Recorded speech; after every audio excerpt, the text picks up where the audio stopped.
Hello viewers, welcome to Vimokshi Recipes. After 6 months babies ki papaya పెడుతున్నారా? ఈ papaya వలన మనకి విటమిన్ ఏ అలాగే ఫైబర్ ఫోలిక్ యాసిడ్ అన్ని చాలా బాగా బెనిఫిట్స్ వస్తాయండి. అలాగే papaya వలన వేడి కూడా బాగా చేస్తుంది బేబీస్ కి. మనమంటే ఏదో ఒకటి తాగుతాము వేడి అనేది తగ్గుతుంది. బట్ బేబీస్ కి papaya పెట్టి వేడి తగ్గించడం ఎలాగో అలా అని చెప్పి ఇన్ని పోషకాలు అందించే papaya అవాయిడ్ చేయలేం కదా.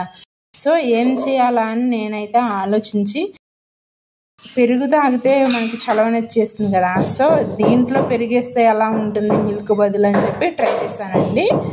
బట్ బేబీకి పెట్టే ముందు నాకైతే భయం వేసి ఒకసారి టేస్ట్ అనేది చూసేసాను. నేను టేస్ట్ అయితే సూపర్గా ఉందండి, పర్వాలేదు.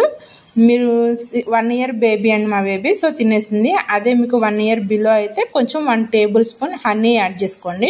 ఇది మా పెద్ద పాపకి papaya juice. Thank you for watching. Subscribe my channel for more videos.